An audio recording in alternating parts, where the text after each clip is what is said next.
여러분 안녕하세요. 오늘은 성령의 새로운 바람으로 미래의 새로운 희망을 여는 선지서 요엘서 큰 그림 보기를 공부하겠습니다.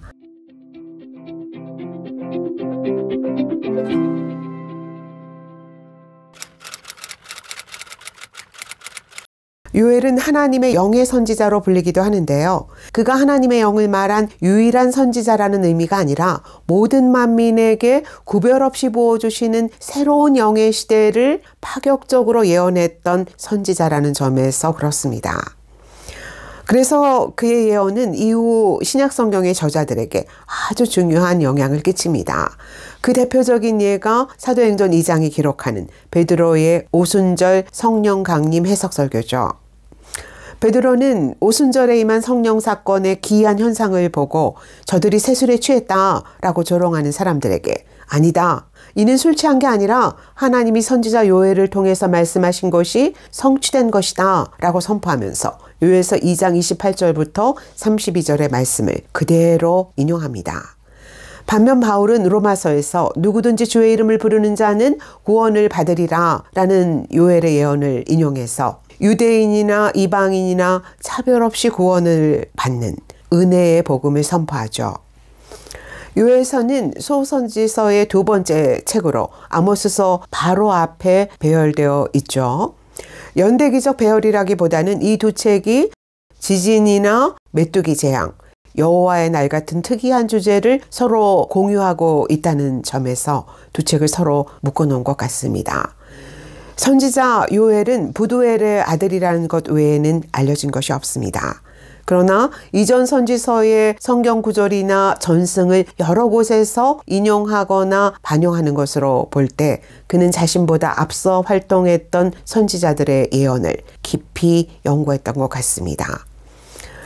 요엘은 탁월한 시적 감수성과 묘사 능력으로 풍부한 은유와 직유를 사용하는데요. 특히 45개나 되는 명령법을 통해서 자신의 메시지의 긴급성을 알리고 있습니다. 우리는 지금 구약 목록의 순서대로가 아니라 역사가 흘러간 순서대로 선지서를 재배치해서 공부하고 있는 중이죠. 그런데 요엘서는 역사적 배경이나 저작 연대가 불분명한 대표적인 선지서입니다. 요엘서의 연대는 주전 9세기부터 4세기 혹은 2세기설까지 매우 광범위합니다. 요엘서에는 왕에 대한 언급도 없고 메뚜기 재앙이 발생한 시기가 언제였는지에 대한 정보도 없습니다.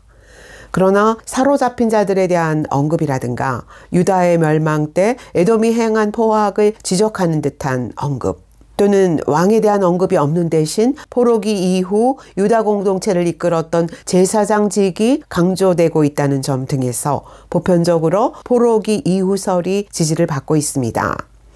만약 이 책이 말하고 있는 제사가 끊어진 성전 상황이 포로기 이후 재건된 제2성전의 상황이라면 이 책이 기록된 연대는 최소한 수르바벨 성전이 완공된 주전 515년 이후가 되겠죠. 그러나 확정된 정설은 없습니다. 분명한 것은 이 책의 1차 독자가 이미 엄청난 재앙을 경험한 사람들이고 다시 다가오고 있는 더 큰 재앙의 두려움 앞에서 이제라도 회개하고 하나님께 돌아오라고 도전받아야 하는 어떤 긴박한 상황에 놓여있는 사람들이라는 것입니다.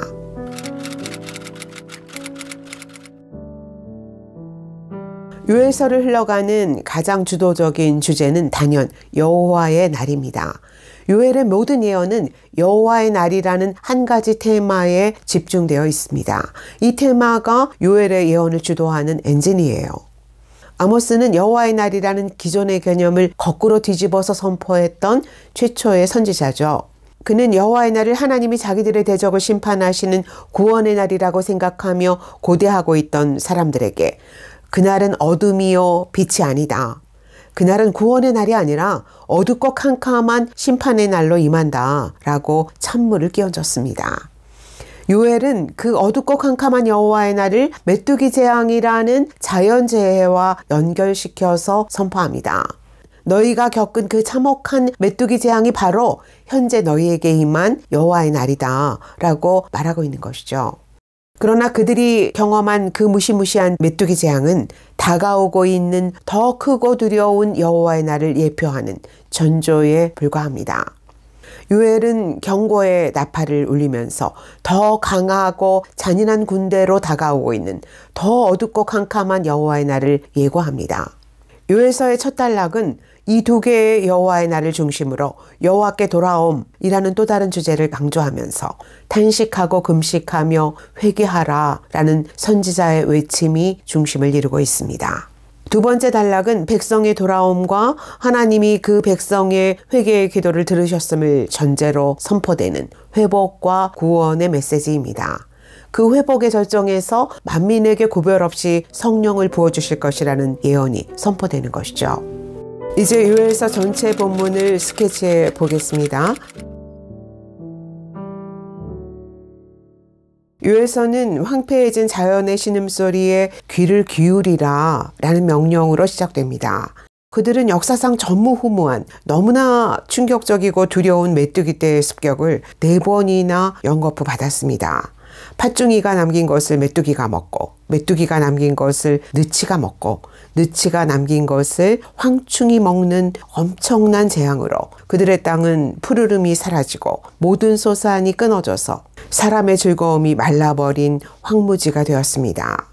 예배의 시계소리는 멈췄고 성전은 곡식과 포도주가 떨어져서 소재와 전제마저 드리지 못하는 비참한 장소가 되었습니다. 모든 계층의 모든 사람들의 삶의 기반이 참혹하게 초토화된 재앙의 시대가 온 것이죠.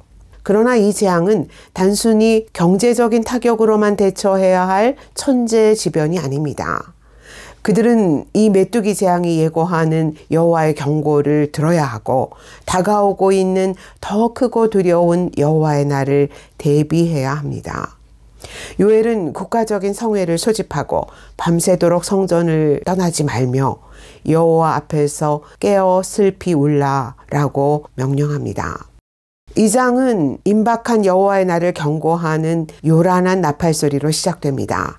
이 장이 묘사하고 있는 이 섬뜩한 전쟁의 묘사가 실제적인 군대를 의미하는지 아니면 또 다른 메뚜기 재앙의 비유인지는 분명하지 않습니다. 분명한 것은 이 강력한 군대를 선두에서 지휘하는 사령관이 바로 하나님 자신이라는 것입니다. 이제 우리가 무엇을 할 수 있는가라는 두려운 물음표 앞에서 떨고 있는 백성들에게 요엘이 호소하는 절정의 말씀이 임합니다.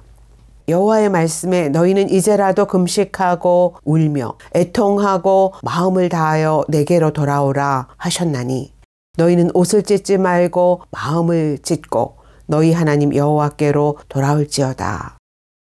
최선의 길은 지금이라도 하나님께 돌아가는 것입니다. 그들은 이제라도 사막 같은 마음을 찢고 애통함으로 울며 하나님께 돌아가서 재난 속에서도 하나님을 만나는 체험을 해야 합니다. 그러나 요엘은 주께서 혹시 마음과 뜻을 돌이키실지 누가 알겠느냐라고 말하고 있습니다.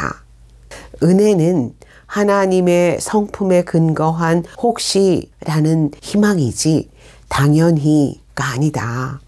어떤 상황에서 은혜로우시고 자비로우셔야 할지는 그분의 주권적 결정에 달려있다라는 뜻이죠. 그러나 당연한 구원도 없지만 너무 늦은 회개도 없습니다. 하나님의 은총은 인간의 회개로 가능해진 그것을 성취하십니다.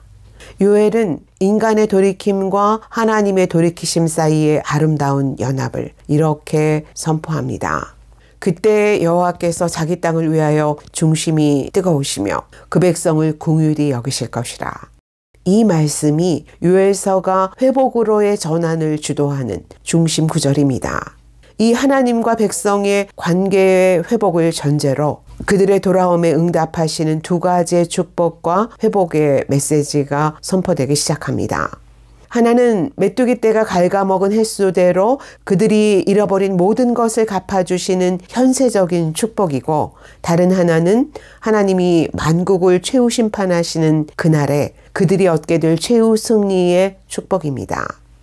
이 두 가지의 예언 사이에서 만민에게 성령을 부어주실 것이라는 축복의 하이라이트가 선포되는 것이죠. 그 후에 내가 내 영을 만민에게 부어주리니 너희 자녀들이 장래일을 말할 것이며 너희 늙은이는 꿈을 꾸며 너희 젊은이는 이상을 볼 것이며 그때 내가 또 내 영을 남종과 여종에게 부어줄 것이니 누구든지 여호와의 이름을 부르는 자는 구원을 얻으리라. 하나님은 자기 백성과 이방의 구분 없이 성별과 연령과 신분의 경계를 넘어 젊은이나 노인이나 남자나 여자나 종이나 자유인이나 차별 없이 정치적 종교적 엘리트가 아니라 모든 육체에 하나님의 영이 부어지는 놀라운 시대를 예고하고 계십니다. 모세는 민수기에서 여호와께서 그의 영을 모든 백성에게 주사 다 선지자가 되게 하시기를 원하노라 라고 이스라엘 백성을 축복했죠. 그러나 요엘서는 그 범주를 뛰어넘어서 세계 만민에게 차별 없이 임할 새로운 영의 시대를 예고하고 있습니다. 이 예언은 구속사적으로 엄청난 의미를 갖는 예언입니다. 구속사적으로 볼 때 이 예언은 하나님이 먼 옛날 노아홍수 심판 때 선포하셨던 저주를 푸시겠다는 약속입니다. 노아홍수 때 하나님은 나의 신이 영원히 사람과 함께하지 아니하리니 이는 그들이 육체가 됨이라 라고 말씀하셨습니다. 내가 내 영을 모든 육체에게 부어주리라 라는 말씀은 그때 엄청난 진노로 떠나셨던 하나님의 영이 다시 돌아오셔서 원역사의 저주를 푸시고 세계 만민을 다시 하나로 회복시키실 것이라는 예언입니다. 그리스도 안에서 그분이 보내신 영으로 세계 만민이 한 백성으로 탄생될 새 시대를 바라보고 있는 엄청난 예언이죠. 성령을 세계 만민에게 부어주심으로써 누구든지 여호와의 이름을 부르는 자는 구원을 얻는 것. 그것이 하나님의 구속 계획의 큰 그림입니다. 이 구약적 상상력을 초월하는 약속이 역사 속에서 현시되고 성취된 사건이 바로 오순절 성령 강림 사건이고 그 사건의 최대 수혜자가 바로 우리인 것이죠. 인류가 죄에 빠졌고 병들었다는 것, 인간의 전적 타락과 무능을 깨닫지 못한다면 기독교는 의미가 없습니다. 그래서 루이스는 기독교를 낭패감에서 출발하는 종교라고 말합니다. 우리가 회개가 필요한 죄인이라는 사실을 깨닫지 못한다면 기독교는 우리에게 할 말이 없다는 뜻이죠. 예수님은 우리의 죄를 씻어주시기 위해 십자가에서 죽으셨을 뿐 아니라 성령이 만민에게 부어지는 새로운 영의 시대를 여심으로써 요엘의 예언을 성취하셨습니다. 그리스도인은 성령 안에서 말씀을 깨닫고 성령 안에서 도우심을 구하고 성령 안에서 하나님의 뜻대로 사는 그리스도의 새 백성, 새로운 인류입니다.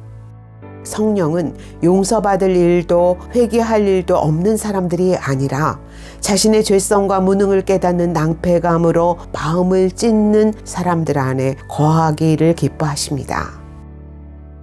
진리의 영이신 성령 안에서 말씀을 바르게 깨닫고 우리 시대가 직면하고 있는 재앙 앞에서 마음을 찢을 수 있는 성령의 역사하시는 능력이 요엘서를 읽는 여러분 모두에게 임하시기를 예수 그리스도의 이름으로 축복합니다.